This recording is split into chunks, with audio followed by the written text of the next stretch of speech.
ওই তো সন্ধ্যার দিকে আমরা কাঁটাতার বেড়ায় পার হয়ে চলে এসেছি। এই তো 2 বছর আগে এসেছি আমরা। কিভাবে এসেছিলেন? চুরাইভাবে এসেছিলাম আমরা। সেটা কিভাবে? চুরাইভাবে যেভাবে মানুষ আসে ওইভাবে এসেছিলাম। কিভাবে মানে কোন প্রসেসে? কিভাবে?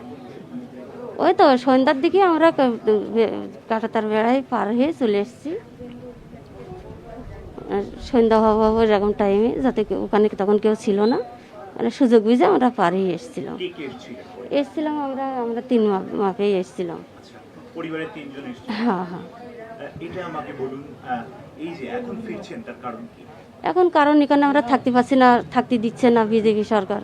বলছে যার যার দেশে শেষে ফিরে যাও, এই জন্য আমরা চলে এসেছি। আচ্ছা, তৃণমূল সরকারের সময় এই সমস্যা হয় না, এরকম সমস্যা হয়নি, আমরা থাকতেও পারছিলাম।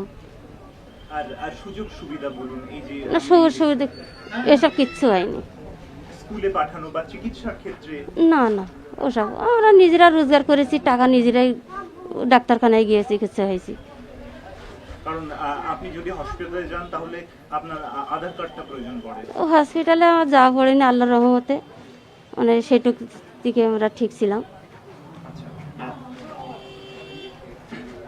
আচ্ছা, এটা আমাকে বলুন, এই যে ভারতবর্ষে ছিলেন এতদিন, হ্যাঁ। কি করতেন? আমি লোকের বাড়িতে কাজ করতাম, ঘর মোছা বাসন মাজা এগুলো করতাম আমরা। কোথায় থাকতেন এখানে? খতেলাপুর, সেটা কোথায়? আমার বেলগড়িয়া খতেলাপুর। একেবারে শহর কলকাতায়? ওটা কলকাতার ভিতরে না, হ্যাঁ কলকাতার ভিতরেই, কিন্তু ওটা একটু ভেতরের দিকে আর কি। বেলঘড়িয়া? হ্যাঁ। আচ্ছা, এই আপনার নাম কি? তফুরা। কি? তফুরা। তপুরা? হ্যাঁ। তপুরা কি টাইটেল? শেখ। তপুরা শেখ।